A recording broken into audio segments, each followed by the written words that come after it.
Hey, Business Speaks. Welcome back to our show. It's been a long time since I've been with you live, and we are live in the studio. You are watching Business Speaks, and as always, I am your host, Cerise Hall. We have an education class in session TV show tonight. Remember, we want to focus on economics, which means family household management. We have a dynamic young minister with us here tonight that's going to give us a powerful word. I think this will be the first night we've actually had Bible class.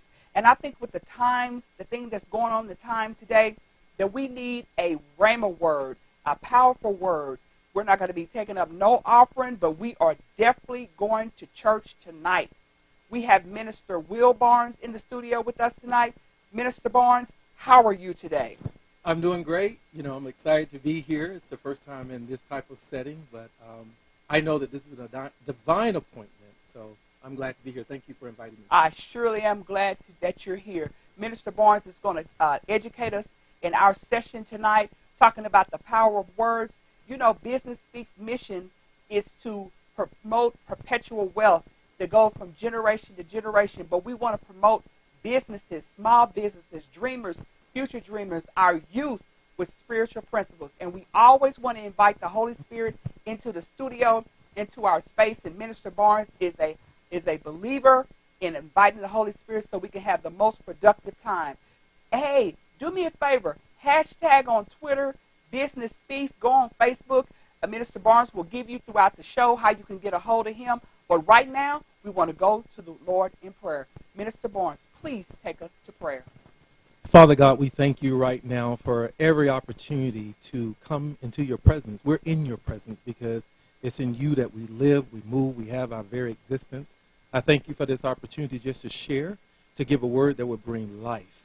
And Father, right now I speak life to all those who are listening, who maybe have an itching ear to hear what you would say to them, to encourage them, to motivate them, and to fulfill everything that you've spoken to them concerning their destiny. And it's in Jesus Christ's name we pray. And every believer says, amen. Amen. So I want to just lay some groundwork with some scripture that we already have been introduced to in Sunday school or in the ministry on YouTube.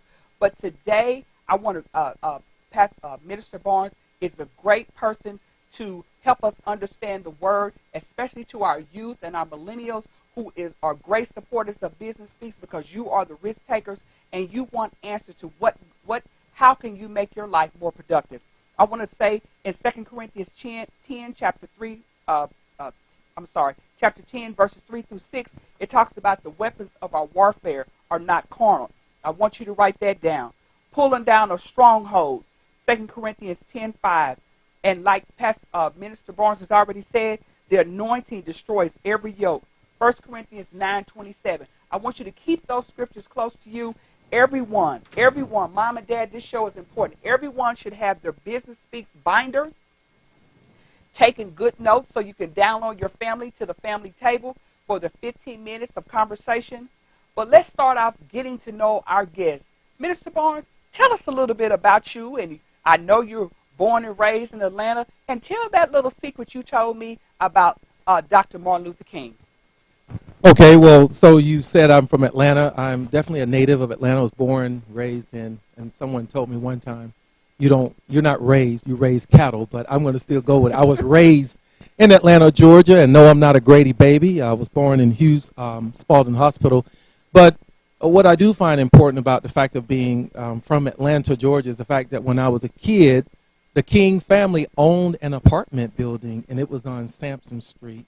And during that time, as a young lad, my father was renting that apartment from the King family. And so that was kind of like a little bit of history in terms of the King family. Obviously, a lot of that history and heritage is right in Atlanta, Georgia. But growing up, what we call Fourth Ward, attended all the local schools and had an opportunity to, progress and go to college after my high school years right here in Atlanta. And pursued a business degree. And so shortly into that, I pursued retail as a career, management. And so a lot of my time has been spent, the past 30 years, has been working in retail. As a matter of fact, I have 30 years of experience. A lot of my where I started in ministry, working with him, working very diligently as a are less fortunate or not recognized by society. So that's a little bit about ministry. Know each other, and we're great mirrors for each other in our ministry. Understand the power of words. Simply say, and this is so that everyone can understand it. What you say, and those of you who are tuned in saying, is what is manifesting in your life. What you have said up until now is a sum total of that.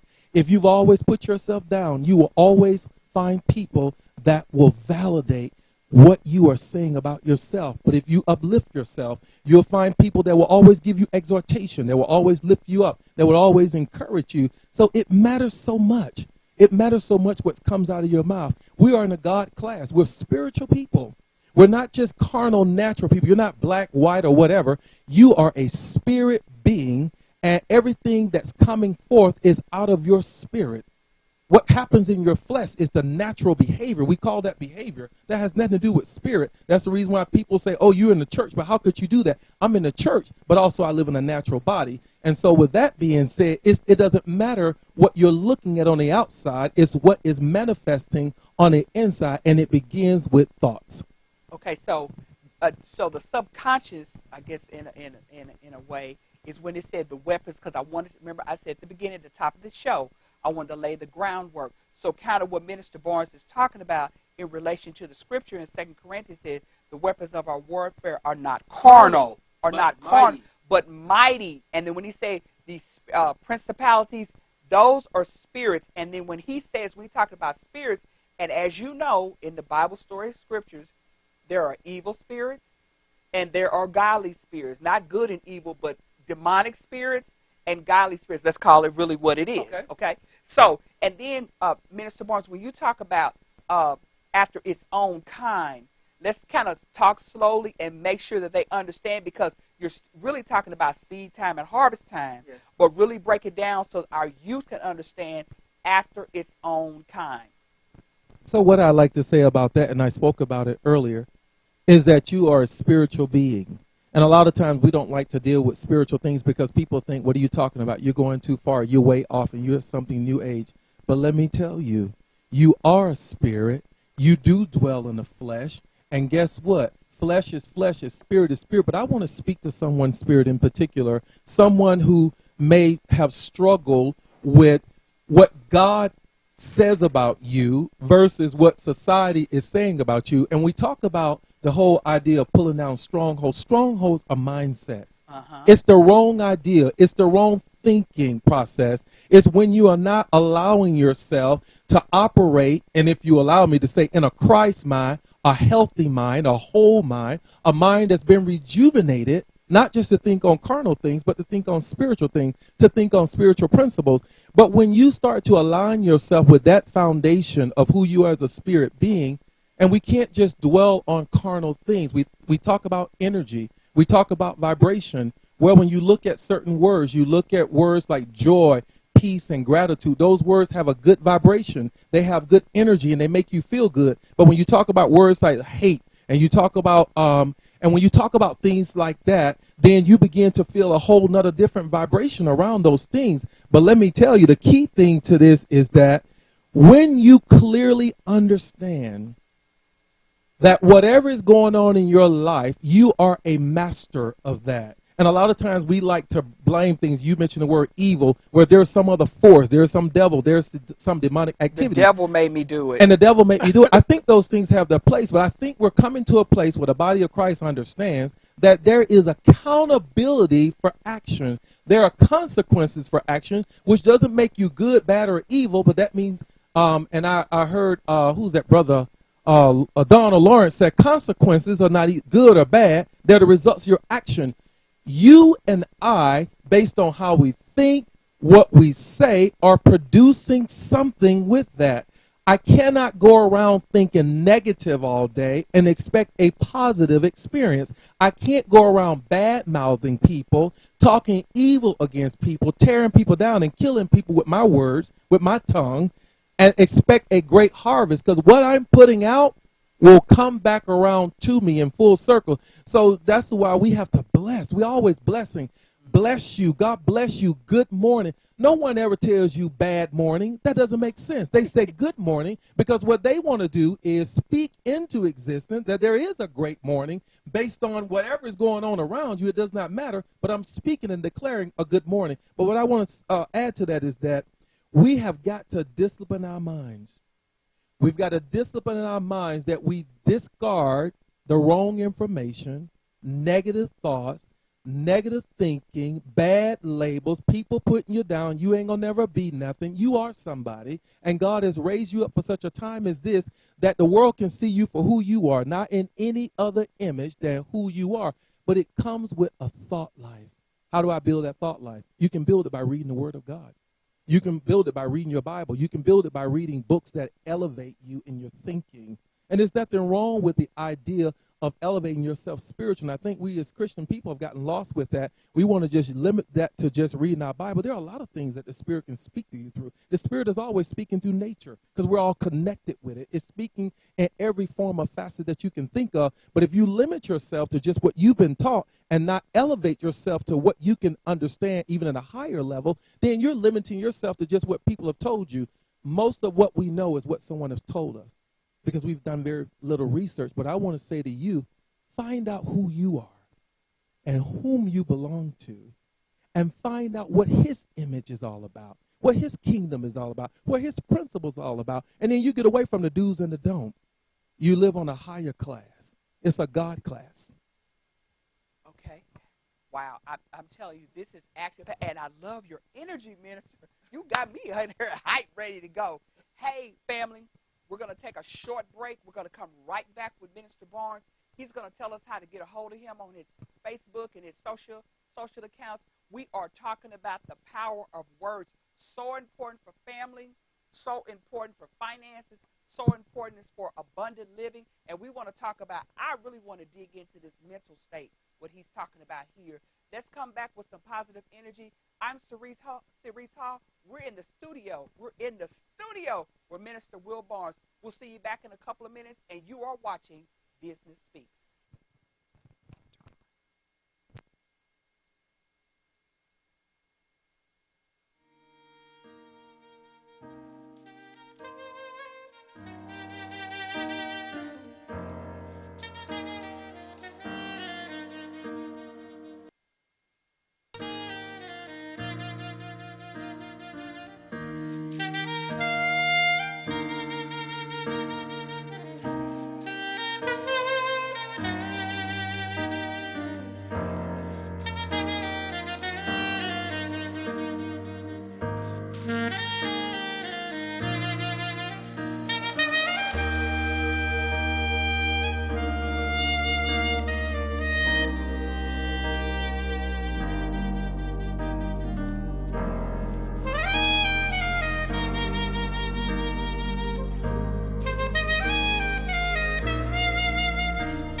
Minister Barnes, to kind of wrap up the mental state during the break we were talking about, a lot of times we have mental pressures because we don't lay aside every weight. Minister Barnes, kind of tell them what we were talking about during the break. Here's what I want to say about that is that I think we are all victims of victims. And I think there's somewhere along our development that we heard some of the wrong words spoken over us. Somebody said something to it that really broke our feelings down. Maybe we had parents that didn't know how to speak love to us, that they just, kind of outright just said whatever they wanted to say with us. And guess what? That has had an effect on us. And so what has happened is a lot of us are dealing with strongholds from childhood.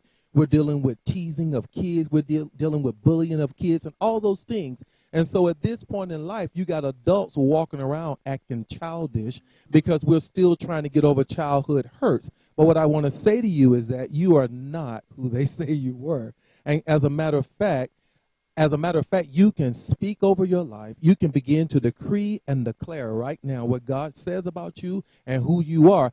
Daily, I get in my mirror and I do what we call mirror work. I affirm what God says. Whatever God says about me, that's what I say. But I also learn to affirm some things that I would like to speak into existence of my life. If I'm looking for success on my business and my job, I speak, I am successful. I am a great store leader. I accomplish all my goals and my dreams. I begin to speak those things out. And guess what? I'm putting in the universe. I'm speaking by my law of faith that I am actually putting into motion this thing to come to pass. And so I think it's all about what we're saying. I think it still just goes back to one foundation. What are you saying? What is your affirmation?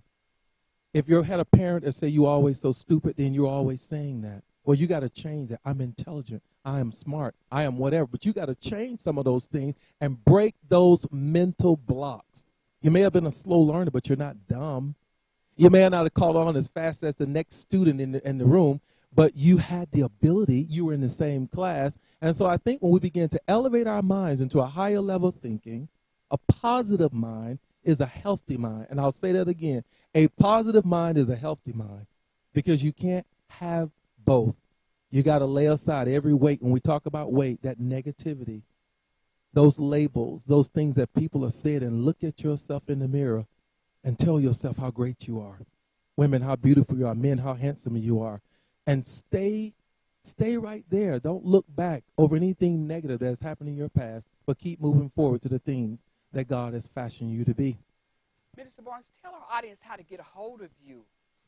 Well, for those of you who are on social media, Facebook, I am on Facebook, Will Barnes, and I have a Instagram. I want to call it my Instagram page. Yeah, I have Instagram. I am Will Barnes is how you can find me on Instagram. I don't have any other accounts other than an email address. If you would care to email me, I'd rather you just hit me on my Facebook page or my Instagram, and I can give you any other details as it relates to being in contact with me. Okay, that's great information. So, Business Speaks artists, let's make sure that we get his information. And always throughout the show, we always give you several opportunities to write this stuff down so you'll be able to get a hold of our guests. Minister Barnes, how does, there's a lot of social scars that we're dealing with right now. And I think this is how we started our conversation because we were just on the phone and I said to you, Minister, it's a lot of things that people are saying collectively, specifically melanated people, black people, people of African descent are saying about the activities that's going on in America. How does that collective bargaining, if you would, and the reason why I say bargaining is because it's something that we have agreed upon collectively because so many things are happening in our community spiritually, how does that impact us as a people? And I think this is one of those things, example of where we're creating some of this that's going on. Not that it's anybody's fault, but because you're buying in with the words that you're saying, you're kind of creating. Kind of walk us through that. Well, I read something one time that says, there is no enemy within, there's no enemy on the outside. And a lot of what we've created as enemies are our own prejudice, our own lack of understanding, our own wrong idea about people, about culture, about society, and about situation. Let me tell you something. There are some things that are outright that are there are certainly a lot of social injustices. There are things that are going on right now. It is outright wrong. It shouldn't happen to anyone.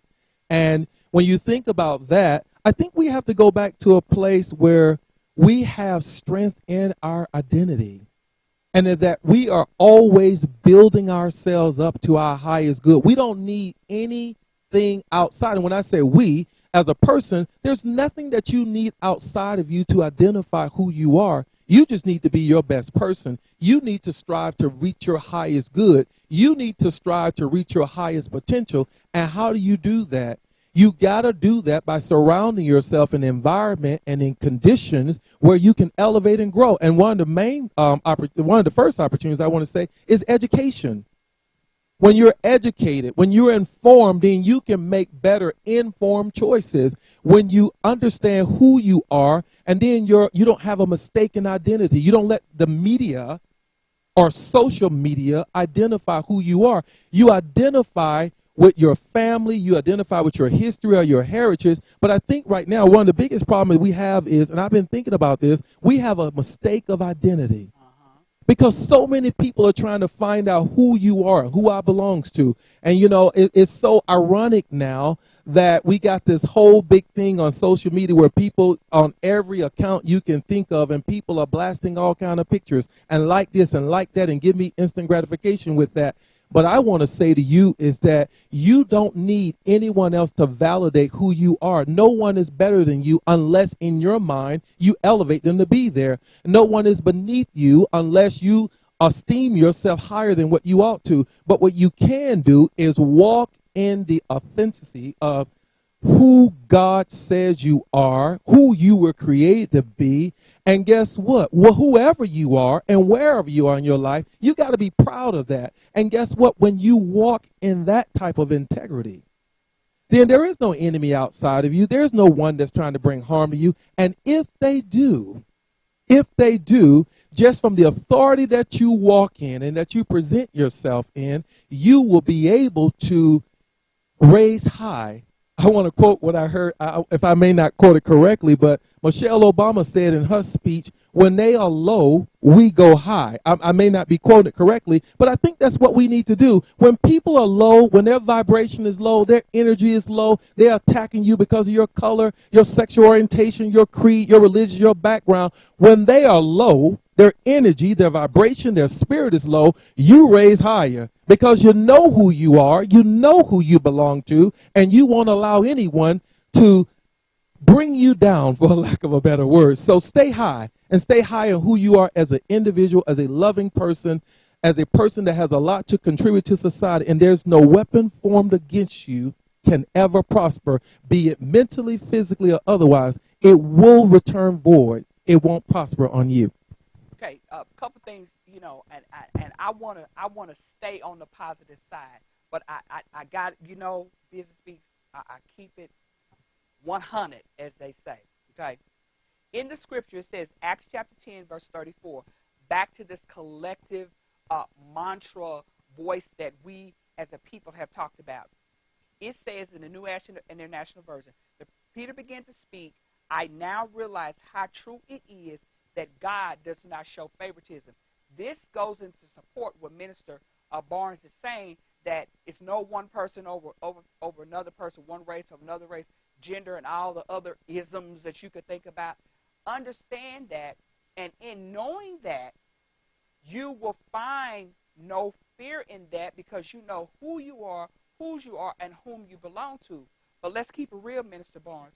What about the people, the Christians, the believers, the saints, really is what God called his people, the saints? What about the ones who's doing right, like me? I'm just saying, for example, somebody like me, or the killings that's going on to innocent people who are doing right. We want to be spiritual, but we have to give tactical things. What happens when an injustice is done? Well, I want to just kind of deal with that just a little bit. God has no respect of person. And you know the reason why God has no respect of person? Because we were all created in his own image. I cannot alienate or separate myself from the same image the same creative power spirit, the same God that fashioned you from the dirt of the earth, fashioned me. So how can he have respect of person? We may have different creed, color, background, whatever that may be, but that's on the carnal side of matter. That's not our spiritual makeup. And what I want to say with that as well is there are a lot of things in life that you will encounter just based on a demographic location. It could be based on the history of your family. There are certain disease or illnesses that you can just contract, that can come into your life by your family history, hypertension, things like that. You don't even have to want those things for those things to be in your bloodline. But what I want to say is that we have got to elevate our thinking. We have got to raise our thought life to a place that, and we got this thing, and if you allow me to say Black Lives Matter, if I can go there. Go there. I'd like to say matter Black lives. How do Black lives matter? By setting ourselves up to achieve, to acquire, to walk into everything that we as people have been designed and called to do, and to continue to elevate ourselves through education, to continue to build strong families, to continue to build strong communities, to continue to empower and lift each other up. That's where I see the empowerment that will come from. We have got to, not just with each other, with our brother, with our sister, with our neighbor. We got to think about it. Society has changed. You got people from all walks of life, all parts of the globe in your community, in your environment. But here's the thought. Love your neighbor as you love yourself. And if I love, I'm up here. And if you hate, you're down here. I'm not coming down there to hate. I'm going to stay up here and elevate with love, because love is what's really essentially the answer to all problems. When you say that, if I say that, someone will say, oh, yeah, that sounds good. That's just a cliche. But what is there outside of love? If I love you, I don't want to kill you. If I love you, I don't want to condemn or judge you. If I love you, I don't want to bring harm to you. Let me interject. Are you saying that when a person's behavior is questionable, whatever that may be, it may be a sign of lack of love for their self? Absolutely, because that's, and we have to learn to love ourselves. I remember a time I didn't love myself. I thought I knew what love meant, but then when I saw some of the things that I were allowing to happen, I said, well, I can't love myself if I'm allowing myself to get down here. So a lot of what happens is there is a law of attraction. If you got it out for a certain group of people, or if you got it out for an authority figure, it could even be a parent, then guess what? There are some repercussions that will come with that. It does not make it right, but what I'm saying is that if you continue to have this mindset and paradigm that there's some enemy of a person or a force or whatever that is trying to govern you in the wrong way, and if you continue to feed in that, then you continue to fester that. You allow that to grow and to manifest and to be something more worse than what it is. Something has to stop. Someone has to draw a stake, or put a stake in the ground, or draw a line in the sand and say, hey, let us reason together. Hey, that's great. In your answer, I took it as to mean to help solve some of the problems, like you said, if you live in a specific demographic area, etc., it's economics. Well, yeah, for sure. The elevation of economics, education and economics are two ingredients, if you would, because that's what Business Speaks, we try to promote economics. And the economics is what, because the Bible does say it, I know we talk about the money is the root of evil, but it also says money answers all things, okay? Every day, all day. Every day, all day. Money answers all things. So from a business aspect, because I know that you have managed people, process, and profits, tell us how that these negative spirits impacts our ability to be economically independent. Well, let me say this. There are some people who don't want a job unless it pays a certain income. I would not take a blue-collar job, if you will. I have to make a certain figure But what you must understand is that there is a starting process. There's a process, what we call you get your foot in the door.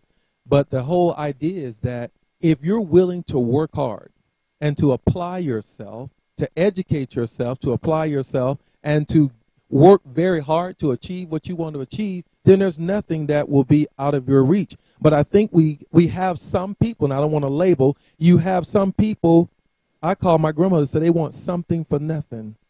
I want to come to work late. I want to not show up and perform well. I don't fulfill the job description as it is, but give me a promotion. I have no skills or background or education to validate the salary that I'm asking for, but pay it to me anyway. No, it doesn't work like that. You need to understand that, first of all, you need to be a subject matter expert. And as you taught me, Cerise, you need to be a problem solver. People that solve a problem make money. Doctors solve a problem of health. The police authority solves a problem of crimes and give us protection.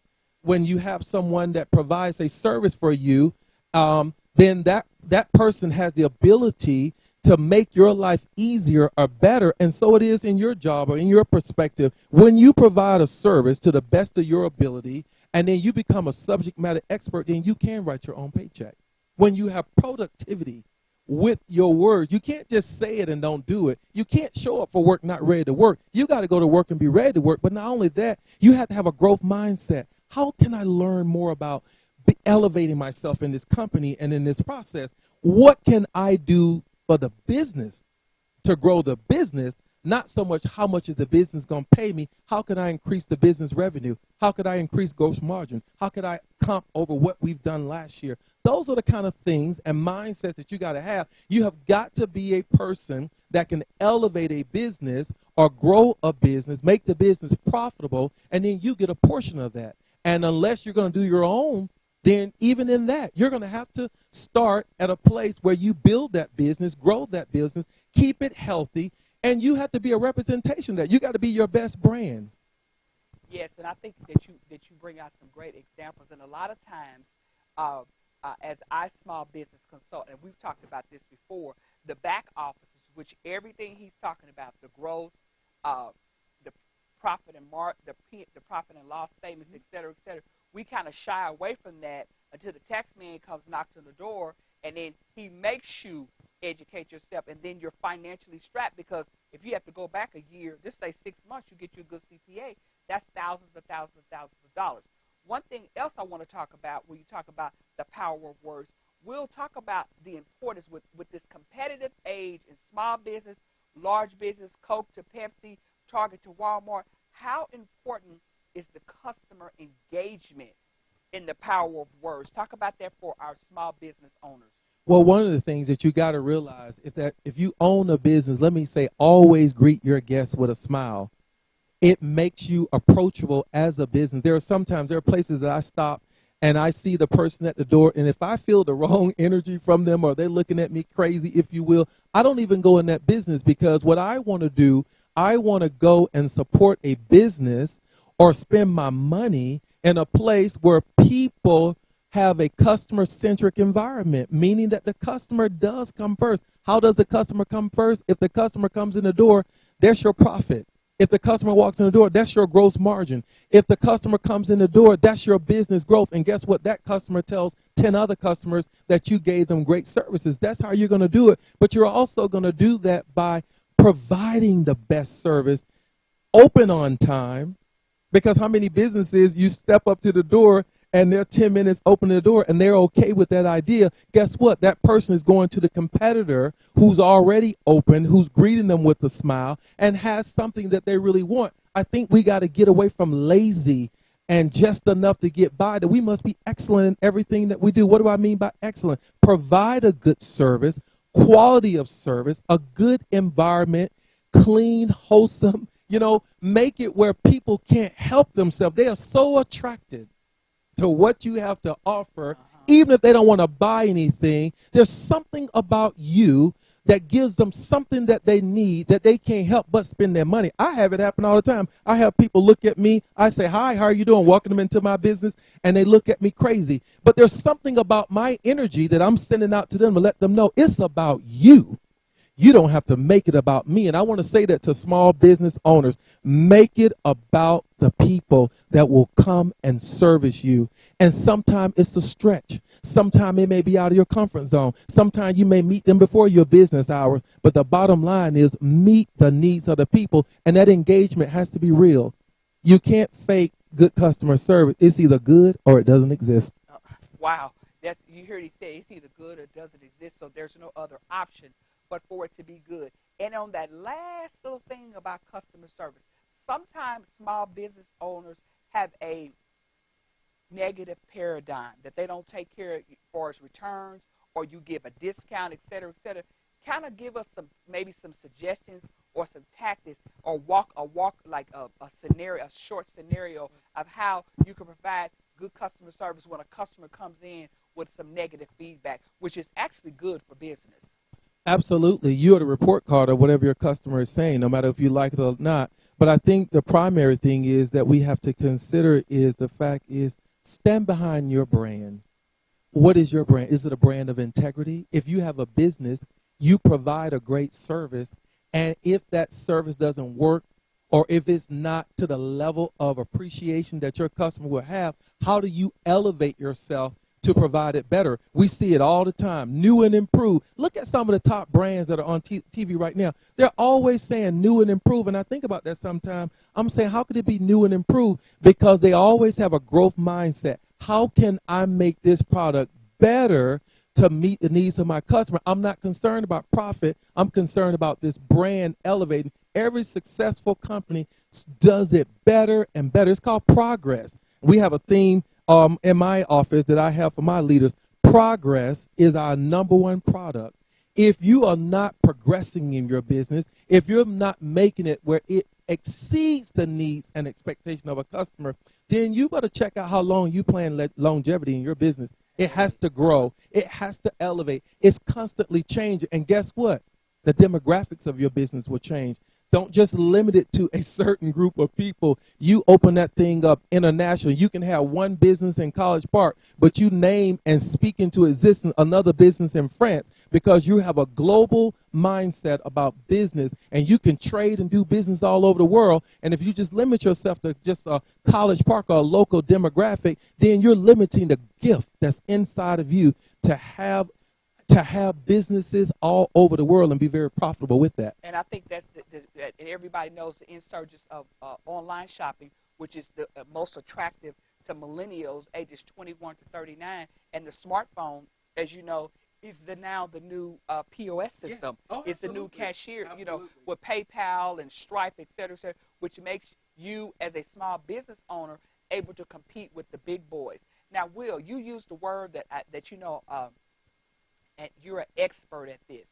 So talk about growth, comp. What does it mean over last year? How you should be setting goals? What type of goals as a small? Because we're in the last month of the third quarter, yes, and we're about to go into the fourth quarter for business, which most businesses do 40% of their yearly 12-month business in the last year. So kind of talk to us about comp and how you as a leader would suggest our small business people to get ready for the fourth quarter. Well, one of the things that I would say is that what are you forecasting? If you did $500,000 last year, let me tell you something. Set your goal for $1 million this year.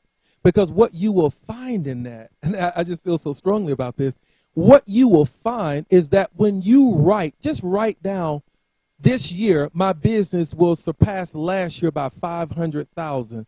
When you write that and when you begin to speak that, the resources, power of words, the resources, the network, the people will become gravitated to you to help you get that. You can't be small-minded. Forget about how many people failed at this business. You have what it takes to succeed, but you got to set your affection on things above. You cannot just be thinking about how much profit I will make from this, but how much can I offer society to its highest level, that I'm offering something that no one else can offer. But if you want to be status quo, if you want to rob Peter to pay Paul, you want to cut here and cut there, and yet you want people to pay the same prices, you will not win that way. As a matter of fact, you may want to start doing some community service with your business. Wow. Put your name out there. network your business. Let people know that you're not about profits, that you're about people, and give the best of your service and sincerely, and go to school, take courses, online courses, take seminar, elevate yourself, get in a growth mindset that you're open to new ideas.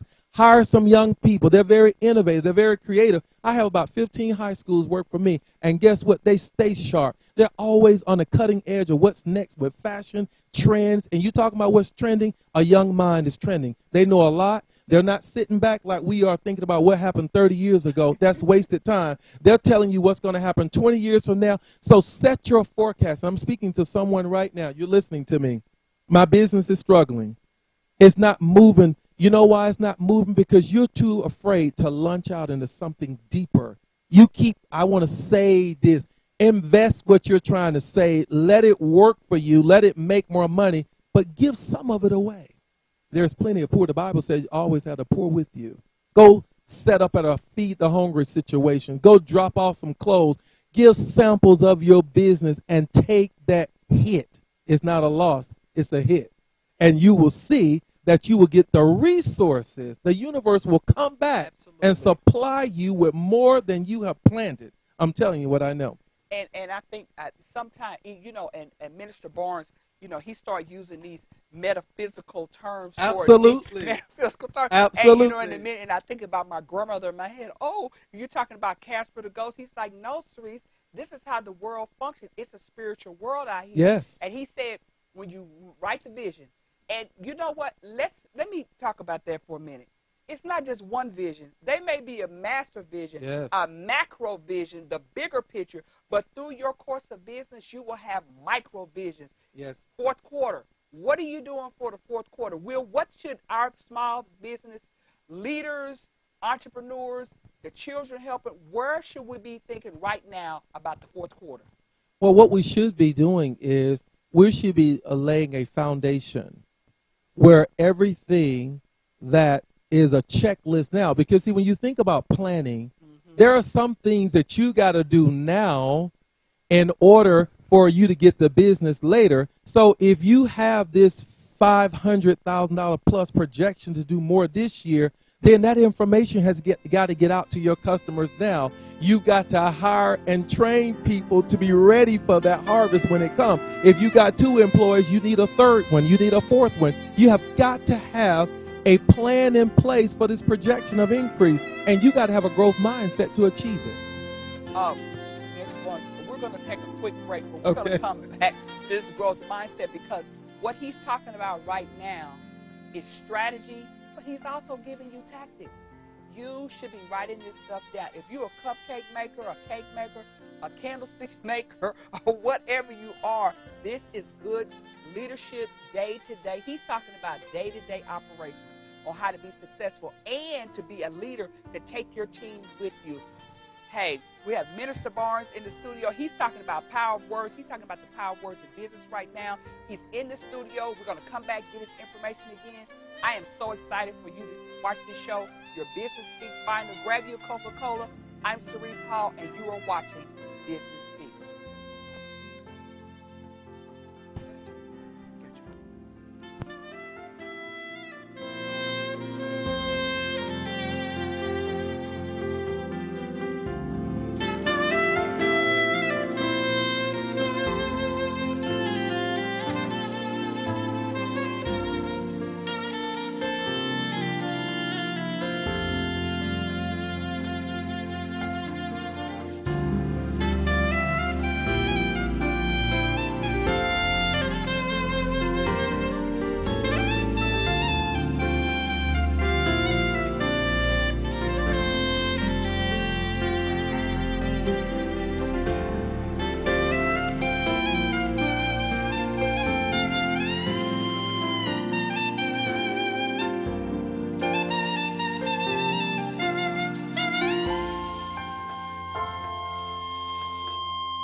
Will Barnes in the studio.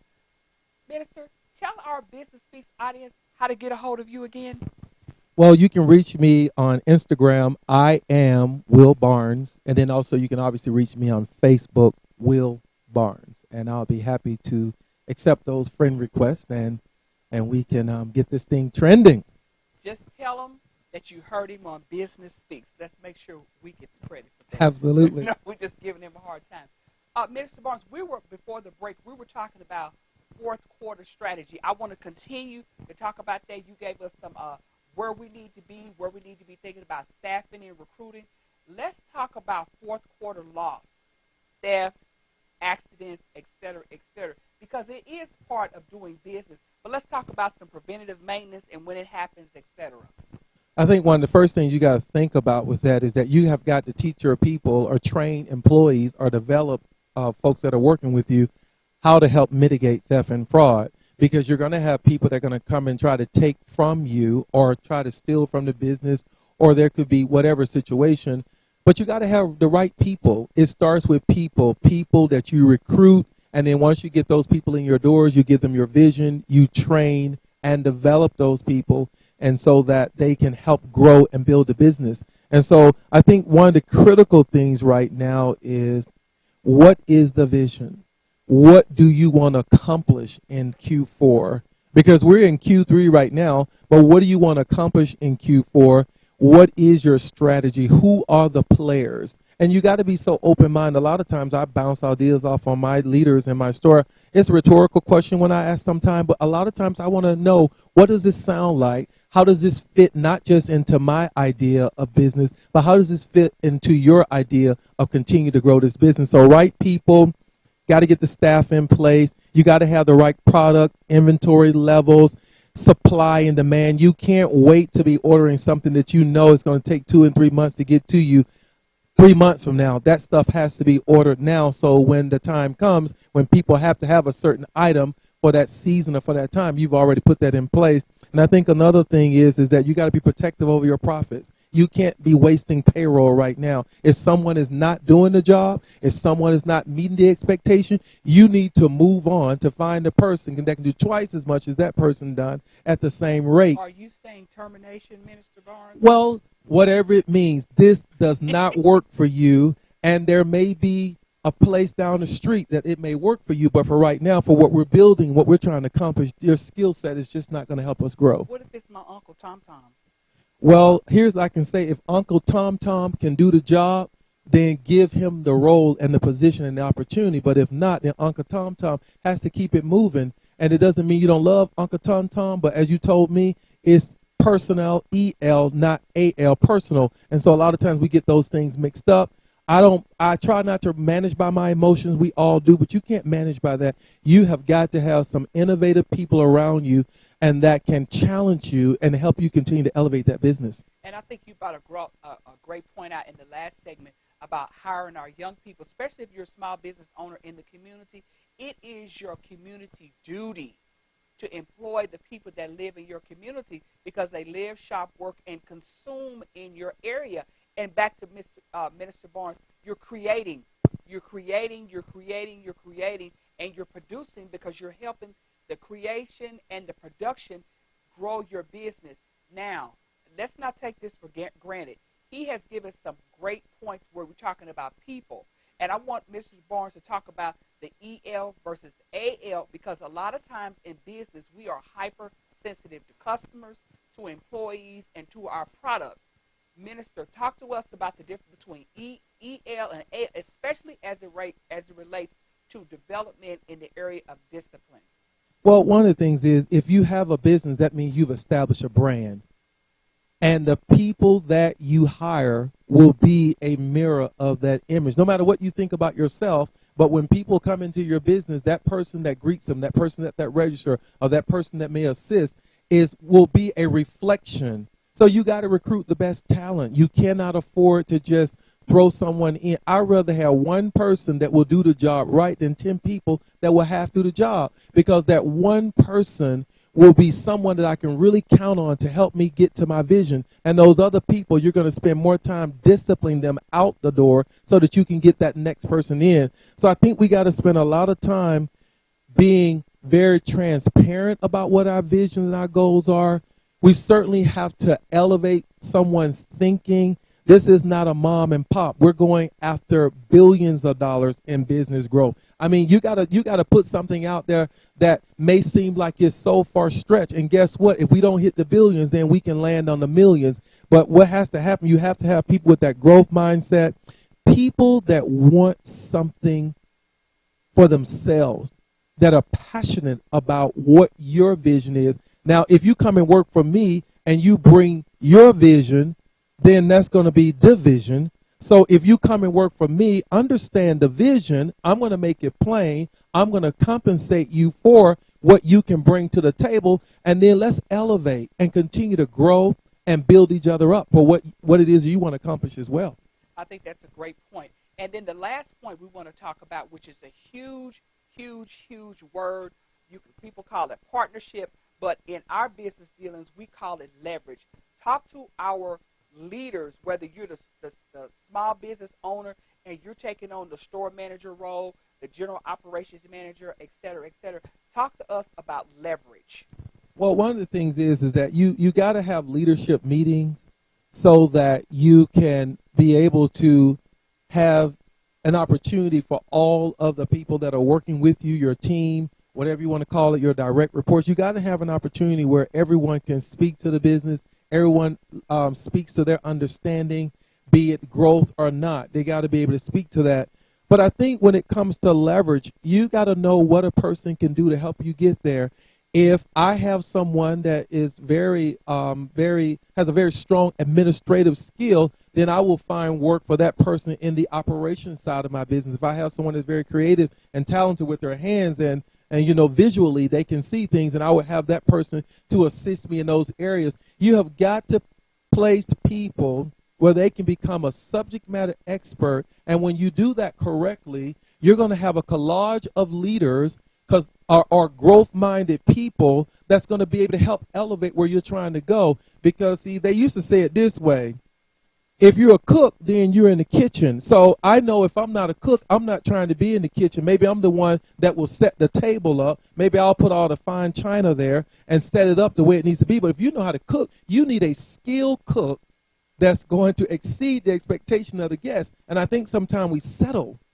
Don't settle when it comes to what you're trying to accomplish. You will get there with the right people in the right position, and allow those people to speak into that business as well. You don't have all the answers. And guess what? When you hire people, and I've learned this, I always want someone that I feel just a little sharper than I am around me so that I can elevate my thought process, my thinking, and have a growth mindset that way. And you notice Minister Barnes, all through and I wanted to just let him speak freely, but through his whole dissertation of business, customer service, operations, loss, we still want to. I want to kind of take you down the road where I was talking about personnel versus personnel. It's positive. Yes. He said people growth mindset. You want to teach people growth mindset. All that positive seeding that you're putting into your team, and then the key word here is development. You raise their level of language, and I think. And let's go back to where he said to educating yourself, workshops, seminars. I've been teaching them for the last 3 months, workshops, seminars, and he's not necessarily talking about formal training, but he definitely is talking about you investing in yourself. Absolutely. And Minister Barnes is a great advocate by practice. He's not telling you just something what he says. He does it, myself as well. You have to invest. And you know what, business audience? That means you got to spend money. Everything, like Mr. Patrick told me today, it cannot come for free, because if it comes for free, one, you won't appreciate it, Minister. You will not appreciate it. And everything that is free, and it's some good, because I give out, this show right here is quality free training. But excellence comes through an exchange. He said it, trade, and that means an exchange of currency. Absolutely. Cash, moolah, money, skriller, cash, make it rain, whatever you want to say. Pay me what you want. Yeah, pay what you You have to invest in yourself. Yes. And young people, everybody's not made to go to college. And there is no shame in that, because these .coms and baby boomers, millionaires, but they also educate themselves. And Mr. Barnes said it.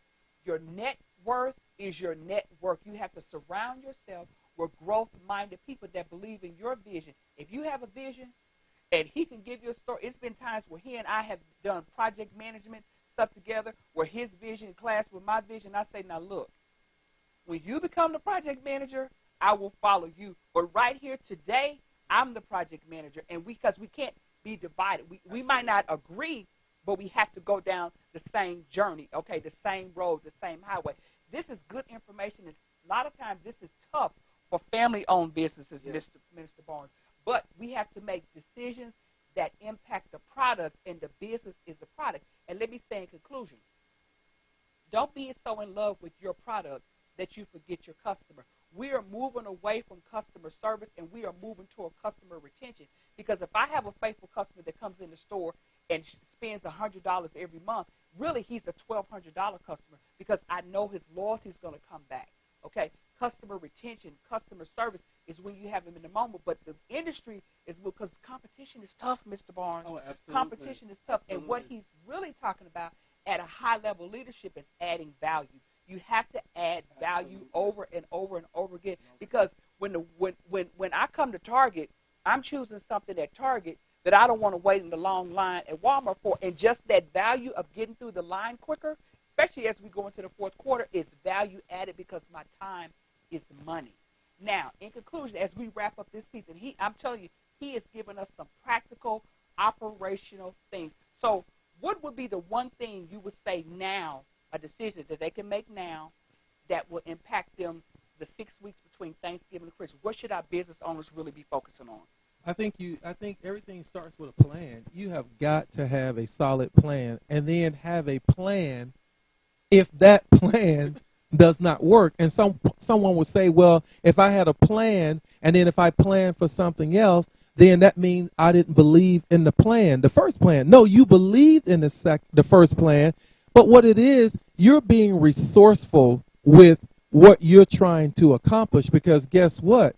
You may have some people that may not be suited to totally pursue that first plan, but they can be on plan B, C, and D. All of it is building up. We talk about leveraging. All of it is building up to the main goal that you have set up. And then when also she mentioned the word value, you have got to add value to people. There are some people that can do a lot more than what you would allow them to do, but some of the ways you learn, ask. Do you like what you're doing? I may have you stand at the door as a greeter, but perhaps you'd rather be in the back office checking on something administratively. We have got to find where people belong, and also we got to add value to that by appreciating. It's nothing wrong with saying, hey, you've done a great job. Wow, you made that look great. Or that customer was so pleased with you. So there are so many things that can help develop and grow a business. But first of all, business owners, you have got to speak the right thing over your business. You can't keep telling people, I don't know what I'm doing wrong. Find out what it is that you need to do right. Invest in books. I buy books, all kinds of books, you name it. I buy them and I invest them and I read them because that's my way of continuing to educate myself. Get outside of your box. Someone doing it very successful, find that person, allow that person to mentor you. They're not going to be intimidated by it. Anyone successful is willing to mentor. Mm-hmm.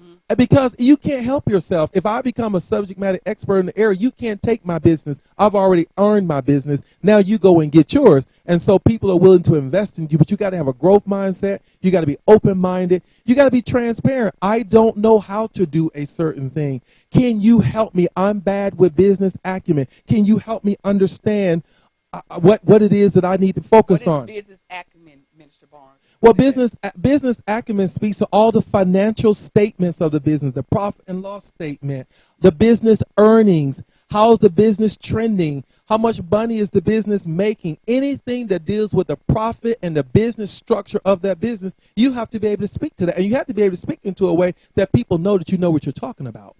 And you learn that by reading and studying on what it is. Whatever you're selling, be a subject matter expert. So when a customer comes in your door, you have all the answers to fits and styles and trends and changes. If you still do it the way someone did it 20 years ago, that could be the reason why your business is stagnant.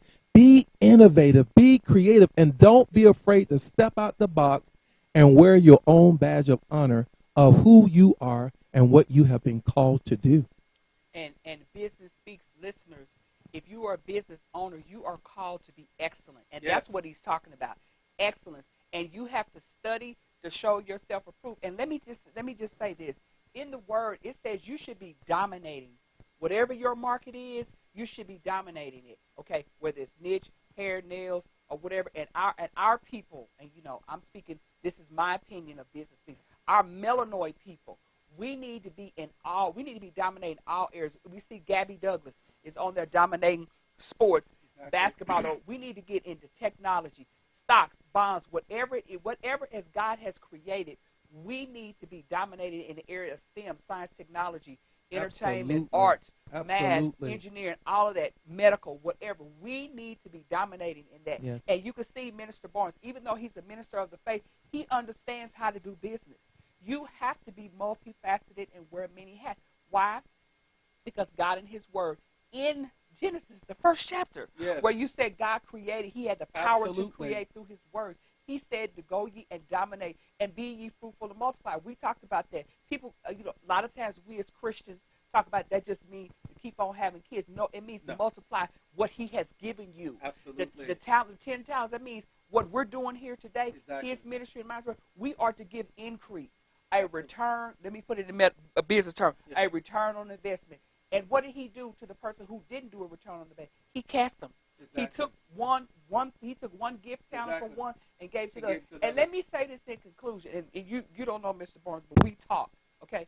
Don't feel unapologetically unguilty about profits. Yes. That's what you're in business for. Yeah, but so let's bring it kind of back to the church so we can wrap up this part. And I got 20 other questions to ask you. Okay, so we're talking about business, we're talking about profit, we're talking about having money. Yes. Okay. Should we feel guilty? Well, you don't feel guilty about brushing your teeth.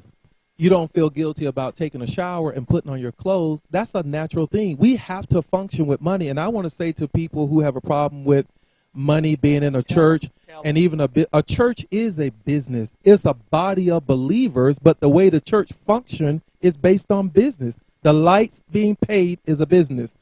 The microphone system working is a business. The church being clean every time you walk in there is a business. And guess what? There has to be a plan in place, a compensation in place to make sure those things happen. And however you choose to give into that organization, that's up to you. But we got the wrong idea about money. And I want to go back to something that you said about brand and, being innovative. We need to be more producers and stop just allowing everyone else label to wear our back out, because everyone wants the latest fast and the latest trend. What are you trending? And when I say, what are you trending? What's your goal? What it is that you want to accomplish? Some of these big iconic names, they are set. Their children and their children are set. But what are you doing in your family? What are you doing in your business? Where is network building in the household? And sometimes we get so caught up, instead of investing in your child a pair of brand new Jordans, if you will, if I can say that, why don't you invest in your child a CD or some type of savings account that would build toward a college education or funding, so we don't just rely on financial aid and some of those other things that are out there. There's nothing wrong with that. But how do we start teaching this generation that at the click of a button can be communicating with someone all over the world and could learn how to trade now, could learn how to make business decisions now? We got to just stop consuming. We got to just stop being so concerned with physical means, how we look. We got the newest rims on. We got the nice whatever in fashion trend. Those things are not so important when it comes to building your net worth. Education, I can't stop talking enough about education. Educating yourselves on trends, educating yourself on business acumen, educating yourself on what is going on in the economy. The economy has shifted. And it has nothing to do with who's in the White House. It has something to do with people who are forecasting and planning and setting themselves up for success. Everybody's not breaking down the mall doors and spending all their monies. Some people are making sure all their bills are paid. They're investing in their children's education. They're investing in education, short-term, long-term, whatever goals, to educate themselves to raise to another level financial status. Hey, it's okay to go to Red Lobster but it's another experience when you go to Capital City Grill. It Well, just is. But you can go to Red Lobster 20 times, but guess what? There's always another level of elevation and how you live, but that comes from a thought process, which means that you got to believe that you deserve it. I don't care what kind of family background you come from. You deserve it by divine right. Set your affections on things above. Set your affection on higher things, things that bring you to your highest good, a quality of life that's not based on what people see, not another label on your back, but your own brand. Represent yourself well. Carry yourself in a respect that when people see you, they want to know who you are and what you are about. And you are very approachable for them to do business with you, to network with you, and also to show you favor. I've seen it happen always in my life. always. And I think one of the benefits of this show, and particularly Minister Barnes, he's an example of what I mean, well, I don't know what he makes, but I'm pretty sure he makes a good salad. I'm smiling. But the man lives like he's the French fry guy, okay? He's the French fry guy. He values things that are equity. And I'm not saying, and I don't think he's saying it either, not to buy Jordans or whatever. I'm so past that conversation. If you want to buy Jordans every month, that's fine. But make sure you have $5,000 in the bank. Make sure that if you have a loss in your family, that we're not having a chicken dinner to take care of you, but you got you known for Jordans, but then your mom or big mama or auntie, big brother, et cetera, had to have a chicken fried dinner and beg the whole community to take care of you in your final rest hour. We have got to elevate. Now, he's back to elevation of the mind. See, we're telling you, this what he's telling us tonight is a blueprint of how to be successful. It's a mind shift, Minister Barnes. It's a paradigm shift. It is a paradigm shift. And Absolutely. I am so tired. And to his point, it's not what they say, but it was what you say about yourself. But it's not only the words, which is wisdom, but the knowledge comes from applying these principles, okay? Is applying these principles. And I know him and he knows me. If you see me on the street, the kind of car, you would think I'm the French fry lady. That's exactly what I want you to think, okay? Because it's not about things or whatever, but it's about the investment, the return on investment that you give. It's important for me that my audience have a quality experience with a guest like Minister Barr, who's giving you spiritual principles on how to live, function, and to be economically enterprise. Because if you have any business, your goal is to hire people. Absolutely. Because that's how you seed and water and you take care of the community. And tithing is not the only way that you can give back. There are other ways you can give back. And tithe to yourself. And tell them again. Tithe to yourself. Pay yourself first. Pay yourself first. Because when you do that, you set yourself up with a harvest that's always going to be plentiful. And guess what? Out of that, and people say, well, I got to pay my tithes. Let me tell you something. I agree. I think if you belong to any type of organization, you should support it to the measure of faith where you are in tithing. And hear me when I say that, because you should support it. You just should, in your own means and way. It shouldn't be dictated, and you shouldn't be condemned because you don't do it a certain way. Hear me when I say that as well. But you have got to invest in yourself. And what do I mean by investing in yourself? You can't wear all your money. You can't go out and get a new car every time you get a tax return. And let me tell you something. I've been driving the same car for about the past 13 years, and someone would say 14 years almost. They say, when are you going to get a car? I'm not thinking about another car. What I am thinking about is how can the monies that I make now turn around and make money for me? And guess what? You go find some of these people that have 8 figures and above, and you see the car they get into. It's a standard car. And then you find people who spend all their monies on cars, and then they go park into an apartment where they pay rent. I don't understand that kind of stuff. But what I will say, invest in your future. And it starts with what you're thinking. Paradigm shift. You are somebody. You are important. You are strong. You are healthy. You are well. You are everything God created you to do. And take those labels off. And I don't know why I keep going to labels, but I feel it. Take the labels off.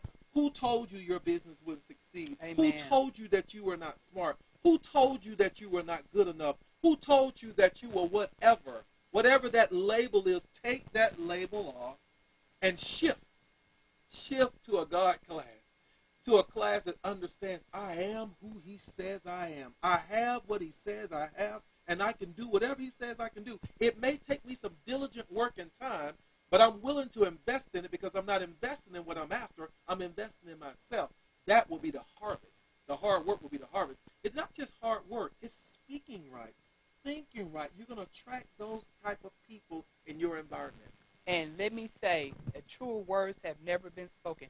I am on a journey in my own path, and I consult small business people 5 days a week, okay? So I don't think he said it. It's not what they say, it's what you say. But sometimes, Minister Barnes, I don't think that's the question.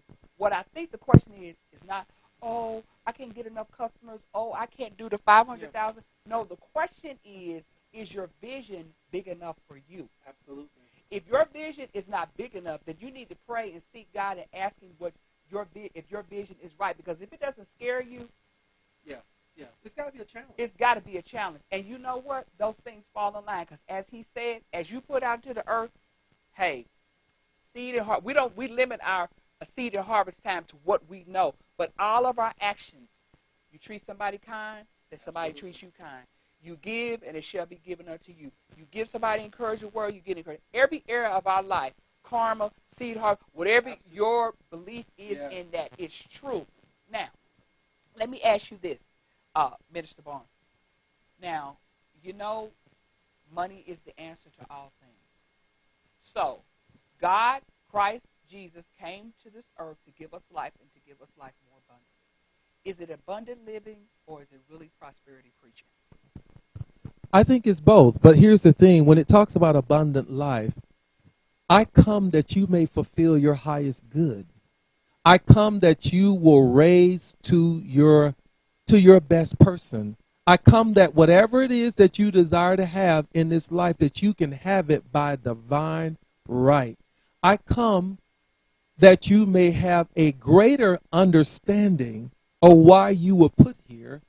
And when you understand that, you will reach the multitude based on your knowledge and your understanding that. You got too many people don't know who they are, so you don't know how to help someone else get where they want to go. But I tell you one thing, that life is a spiritual life. We're talking spiritual principles. Cerise, do you not know that the Bible is a spiritual manual? Some of it is literal, some of it is figurative. There are things that are parable. You know, there are tools that the Bible, the writers, some of the writers in the Bible left tools that we could take those things and apply it to our lives where we are right now. This is a different society than what we live in, and we have to elevate to that level of understanding. But when we have a Christ mind, a whole mind, a healthy mind, then you begin to elevate yourself in a different way of approaching things or dealing with things. See, because when you have a Christ mind, you're not trying to rob people who come and support your business. You want to do right business by them. You want to have integrity. You want trust and respect from the community. So you're not trying to nickel and dime and joke people around. Have integrity in what you're doing, and then you will reap the benefit of that. And I tell you one thing, we got to have people that's got to, don't have a bad idea about money. There's nothing wrong with money. Because when you have it and put it in its correct use, you can live the abundant life. And churches that are preaching it, they're preaching it right. Here's what I want to add to it. It's not just about an abundant lifestyle, but it's about abundance in your spirit where you know who you are and you come to grip with that and you're ready to live your highest good. Your highest good puts you in an abundant lifestyle, because when you live your highest good, you work hard, you're diligent, you're faithful over a few things, and he'll bless you and make you rulers of many. I remember a time that I shopped at a thrift store to buy clothes, and I'm not ashamed to say that. I knew what good was, and I never thought I couldn't afford it. I just bought it where I could afford it. You understand? It was in Neiman's at one point, and then it made its way to a thrift store. So I went and got it at the thrift store, but I still got what I wanted. And I did that in high school, all through high school, and my family would even contest to it. So what I'm trying to say is that set your affection on things that will elevate you to be your best person, and love on yourself. It's okay to love yourself. Look at yourself in the mirror and tell yourself how much I love you. I'm proud of you. I appreciate you. You are somebody. You are valuable. You are great. You are successful. I do mirror work all the time, and it works. And I thank God that I've learned that secret. And trust me, he does That's a lot of mirror work, and Okay, I love I'll him. take that. I love him for it. I love him for it. Now, Minister, there is a demographic, the millennials, we are having a hard time bringing them into the church, keeping them in the church. One of my reasons why the reason why I want to say, should we feel guilty about money, is because the young people say, and I work with them every day, when you go to church, there's a lot of poverty. You know, the rappers, they sing, whether they have it or not, the perception is there. What powerful words, or the power of words, or positive words, do we need to say to get our youth back in the church, which is our future? I think one of the things that the church has got to come to grips with, you got to have a real church. If you got a go to hell message for people, a scare tactic, it does not work for young people. They do not believe in that idea of living a certain way. But I think what we can teach is accountability and responsibility. There are repercussions. There is accountability to everything that we do. And I think we don't need to go with a scare tactic to make people think that something bad is going to happen. Guess what? If you decide that you want to, and this is very extreme, you want to jump off a bridge somewhere, then there's going to be a consequence to that action. It's not whatever happened to you belonged to a devil or something. Now, something may have influenced your mind that was not right, but the bottom line is we have got to teach accountability and responsibility, and we can't allow young people to feel like, hey, you can just do whatever you want to do. We got to explain to them there are consequences to your actions, but more so than focus on that, build them up, empower them, listen to them, because they do have something to say. I work with young people for years, and one of the biggest complaints, they would say, my mom, my dad, they don't listen. We think we know so much, but technology today versus when I grew up, I didn't see a cell phone, not even a pager. I remember the computers that we were learning to use at that point. I mean, they don't even sell that stuff anymore. But what I'm saying to you, these young people come with that information through their genes and their generation. There's something that they must offer, that we must take it and listen to them and see what it is they are saying. Yeah, you're older, but you don't know everything because things have changed. When I was a little boy or when I was a little girl, guess what? You did have to wear hand-me-downs. That doesn't mean I have to want to wear hand-me-downs. That doesn't mean I have to want to live at object poverty. So guess what? Allow them to have those experiences where they want more, but teach them the principles and the values of getting it the right way. Everyone is not going to be a rapper. Everyone's not going to be a basketball player or a football player. Someone has to be a dentist. Someone has to be a teacher, a lawyer, a doctor. Someone has to be an architect or engineer. We have to teach them that this is the roadmap to success. If you have a talent, I'll groom you for it. But we talked about plans before. But here's an education that will prepare you for every walk of life and that you'll be able to walk through every door. Now, with that being said, we can't give these kids a false gospel. If you're teaching something that someone should be doing, ministry, leaders, then you have got to walk that walk and you got to live that life that you talk about. And guess what? You got to be transparent. This thing is not a cookie cutter for everybody. It works the same way. But we can grow and we can develop and we can raise ourselves to another place. When I say another place, we can raise ourselves to a higher conscious, where we no longer just want to be entertained by what's carnal and what feels good and give me this and give me that. We raise responsible, mature, developing people that will one day lead this country and will have answers to some of our woes and issues and some of these social injustices in society. They're getting rid of some of that stuff. It's okay for them to appreciate black history, but what history are we making right now? What's going to be in the history book 50 years from now? There are some people that won't get a chance to even remotely understand some of the things that happened when Dr. King walked this earth. But who's the forerunner right now? What's our movement right now to empower people? We're not fighting back. We got to stop fighting all the time. And let's build. Let's build communities. And we do that through love. We do that through acceptance and inclusion. We do that through treating your neighbor and loving them as yourself. That's how we're going to get there. Well, I'll tell you this, Minister Barnes. Well, for one thing, what legacy we're building one right now tonight. Absolutely. We're building Absolutely. one here tonight, and giving these spiritual principles for economic growth. And he said he's right. Everybody's not going to be a rapper. Everybody's not going to be an athlete. But I've challenged you on this. You can be a owner of a record label. Absolutely. You can be an owner of a team. You know, I'm writing a book called Group Economics through 2 fish and 5 loaves of bread. Wow.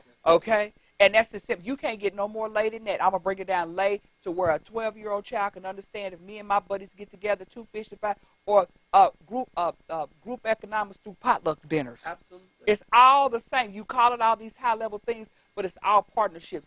We must show our children a better way, and for me, a better way is through ownership. Absolutely. Because he who owns you controls you, okay? Absolutely. Let's be clear about that. Now, you said, I don't know if you said it in jest, but you said something during the break about doesn't matter who's in the White House. We're going to talk about that and your business with President Obama. It's going to be a wealth of information.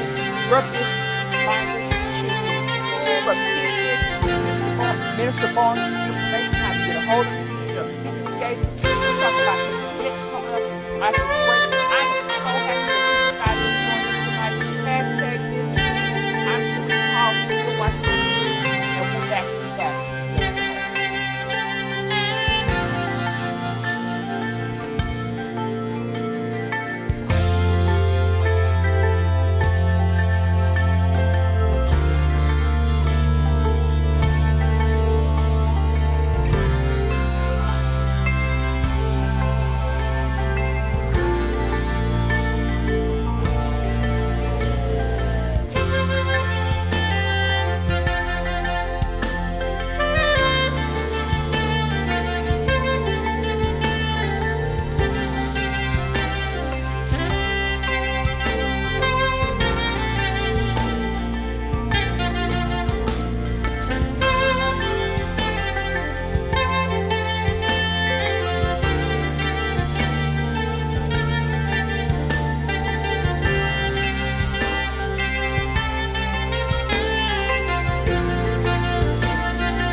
I'm your host, Therese Hall, and we have Minister Will Barnes in the studio. And let me tell you, listeners, your Business Speaks binder should be full of encouragement, scriptures, verses, but most of all, how to get a hold of Minister Will Barnes. Mr. Barnes, tell us how to get a hold of you again. Okay, I did mention the fact that you can reach me at I am Will Barnes, and that's my Instagram, and of course, Will Barnes at Facebook. I certainly welcome you to invite me to any speaking engagements. I love speaking to youth and empowering them. Also, I'm a licensed ordained minister. I can perform your weddings and be there for you for family needs in terms of funeral services. And I have a couple of engagements coming up soon with marriages in my family and some close friends. So I would love to be a part of those things, and I hope certainly that what you're hearing today is giving you an opportunity to think on what we're saying and have a paradigm shift in some of these areas. During one of the segments, you said a comment that it doesn't matter who's in the White House. And I love to ask my guests, what do you think America is going to be like after President Obama leaves office? Or what road path would you like us to go in? I don't want to focus on Trump because if he becomes the president, we have to deal with it. I'm all whoever gets it. But where do you think we should be going? I think what we're seeing, even with the campaign, we're in a new age. We're in a process where I think the universe is groaning for us to come together with more unity, for people to be treated the way they should be treated, for people to should be valued the way they should be valued and respected. There are some political decisions or political powers that be should not make certain decisions as it relates to how you govern your life. But I think one of the critical things is that it's not so much who is in the White House, but what is it that you are doing so that in this next decade or in this next office term, the next 4 or 8 years, are you ready to move in the way in which society is moving right now? It is very progressive. And let me tell you, this next move will be a game changer. But where will you be in that process? Will you be prepared based on economically how you have set yourself up for this success? What have you invested in? Where have you taken yourself? Where have you made stretch assignments for yourself, if you will? Guess what? If you paying rent right now, are you a homeowner in the next 2 years? Have you invested enough money in 401k, CD accounts, investments where that money can make a return for you? Are you socially in your community getting involved, making a difference? And we talked about, it's a village that raised a child. Are you in your community being a voice to help raise the awareness and strategy so that we can move ahead to have a better community? I think that's where we're going. I think Mr. Barnes makes a great point. And business owners, let me bring to your immediate awareness, okay? President Obama has made some accommodations for small business owners. And to Minister Barnes' point about home ownership, it's September. We're August, but really in September. You need to seek out those opportunities now, whether it be a small business loan, refinancing on your home, getting your first home, because the next chief in commander may reverse those things. Absolutely. So that's what he's saying. What is your plan? Remember, economics is household management. So we're talking about your home and what goes on to your home, which is a transferable skill unto entrepreneurship. So he makes a great point. Where will you be?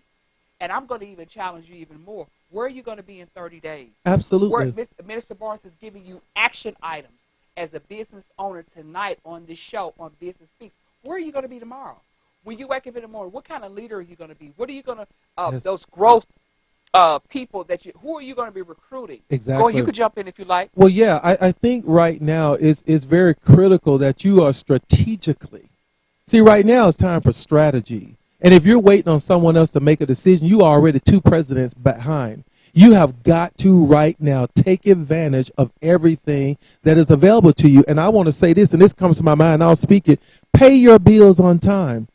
Earn a good credit rating. And a lot of time we shy away from that. Oh, my credit is messed up. Then fix your credit. Pay your bills on time. My father taught me always save up 6 months of your income. And business owners, you should have 6 months of your business revenue saved up. That should be a goal so that if you run into some type of financial crisis, you can make it. You can be, resourceful and make it. There's got to be a strategic plan. It's not about who is in the president of the White House. Who's in the president of your affairs? How are you governing your affairs? What are you doing to put things in place for yourself? Stop waiting on a legislation to make a decision for you. Make the best decision for your life. We got to start making right choices. We talked about, I think there's this thing about people investing in citizen trust banks. How are we building up our own economies? How are we empowering ourselves financially? Wealth, consciousness. We gotta raise it. We gotta raise this level. And you know what? And then in conclusion to that is that he's talked about maturity and growth in spirituality. These topics that we're talking about right now, we're already 10 years behind. Okay? That's why Business Speaks was created, to bring you. See, we serve a God of a present age, Minister Barnes. Absolutely. He's still speaking, too. He's still speaking. He's speaking right now. He's speaking right now. So what we have to do, other cultures are 10 years ahead. This stuff we're talking about, no disrespect to, because we want to educate to resonate to all people. Absolutely. But this is baby conversation. We should be already at the next level. But that's why I say you should be taking great notes. Get Mr. Barnes to come in. He could talk about spiritual presence on the business. This man is a great leader of people, process, and profits. Those are the three keys to business, Absolutely. No matter how you look at it. Minister Barnes, why is your specific ministry is important as we wrap up our show tonight? One of the things, I've always said, even when I became a youth minister years ago, I said to myself, if I can help one youth have the right identity, have the right self-esteem, that could grow up and make a contribution to society. And so what I want to say, what's important about my ministry is it's very practical. I know how to be all things to all people. But one thing I do know how to do well, and that's be true to myself. And there is some work that comes with that. You have got to develop yourself. You have got to stretch yourself. Guess what? It's not okay just to go to the neighborhood restaurant. Sometimes you need to travel to go to another restaurant where you can rub elbows when someone stands over you and serve you in a 5-star quality experience, because you want to always keep conditioning yourself by putting yourselves in the right environment. We used to talk about, I'm going window shopping. Keep window shopping, not just for clothes and not just for cars. Even if you can't afford the building that you want, go and touch the door. And I'm serious. You go and put yourself in that environment. I've called numbers for business opportunities and commercial properties knowing that I couldn't afford it, but I want to put my voice in their ear. I want to network and talk to those kind of people. And so that's what this thing is all about. If we're talking, and we can get into faith. Faith doesn't just come by hearing, but it comes by the word of God. It comes by you investing in yourself and building yourself up so that you'll be able to take on your next challenge, because this thing is real. But it's about what you're going to do. It's not about, I'm waiting on God. No, God is waiting on you and giving you every opportunity to succeed what he's giving you. And in short, what he's saying is accountability. We are commanded to study ourselves and should prove, but I think the accountability part comes in. We are commanded to work out our own soul salvation, and this is exactly what he's talking about. Minister Barnes, when you wake up tomorrow, walk us through the first 60 seconds of your morning. The first thing I do in the morning, I believe in affirmations and making declarations. I always get up saying something. I affirm, I am blessed, I am healthy, I am whole, I am well, I am who God says I am, I have what he says I have. I always affirm something because I want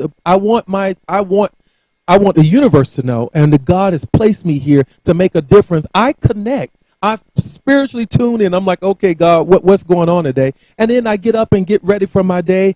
My mind is always moving. What do I need to do today? How can I improve? What did I leave behind yesterday? Who could I reach today? How can I help somebody today that maybe I didn't reach yesterday? Do I need to praise someone? Do I need to ask for forgiveness? Those are the things that go across my mind. And I just start my day with plans. I know I got to get into the office. I got to greet my team. I got to have touch base to make sure they're in place. But then also, I just got to work. I got to keep building on what it is I come to achieve. And my store, I call my store, the great Noonan store. And the reason why I do that, because I always attach something that I'm building on, something that I'm building. And words are building blocks to help you accomplish whatever it is that you desire to accomplish. And that's how I start my day, affirming, making declaration. This is a day that the Lord has made, and I will rejoice and be glad in it. Everything around me has to line up with it. That's how I start my day. That's a powerful message. And, Business Suites audience, we have had a lot of information about the power of words. And like I say, after this show, you cannot say you don't know, because he has given you the benefits, not only the benefits and the features of the power of words, because when you walk away from what you create with your words is what's going to manifest like unto itself. Minister Barnes, what is the one takeaway in 60 seconds that you want our Business Speaks audience to walk away with? Because you've given a lot of valuable information, and at the end of your takeaway, always give us your information, how to get a hold of you again. Let me say to you, and as I look right into this camera, you were created in the image of God. You have creative power, recreative power. Let go of all the labels. Let go of all the shame, the guilt, the hurt, the mistakes. And guess what? If you made a mistake, make another one and keep perfecting yourself in that thing in which you're going after. God created you in his image. You're fine where you are. You are no mistake. You are no rejection. You are no abomination. You are who God says you are. You belong to him. You have the creative power, the recreative power to speak a thing into this earth, into this world. Build someone up with your words. When you build someone else up, you're building yourself up. I won't hurt you with words from my mouth, because I wouldn't want you to hurt me with words from your mouth. The power of life and death is in your tongue. Tongue is not literal life and death, but it means it's a tool, it's the instrument. But speak life. Whatever is dead, speak life. And whatever you don't need to exist anymore, bless its success and walk away from it knowing that you can and you will do all things through Christ, which strengthens you, which enables you, which gives you a creative, supernatural ability to achieve all things.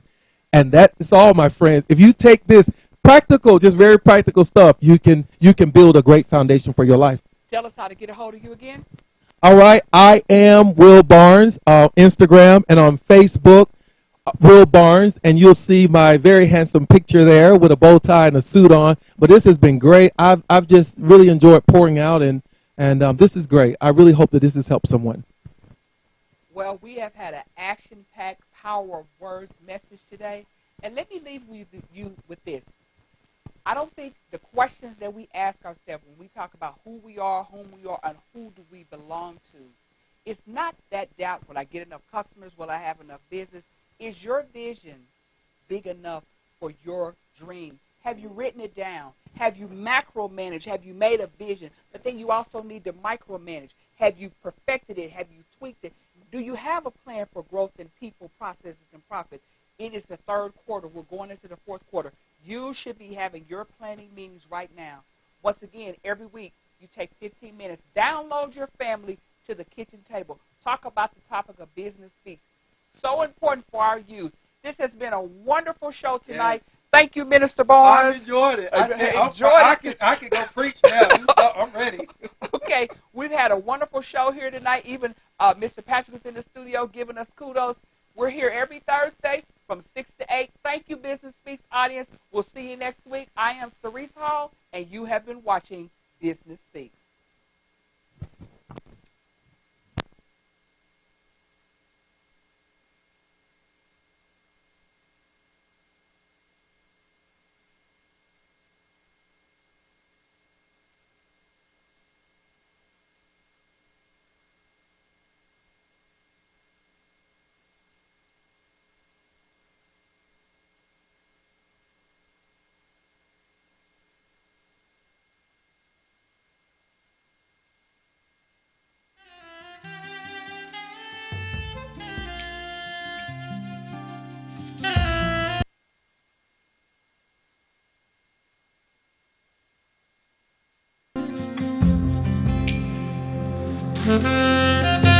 Mm-hmm.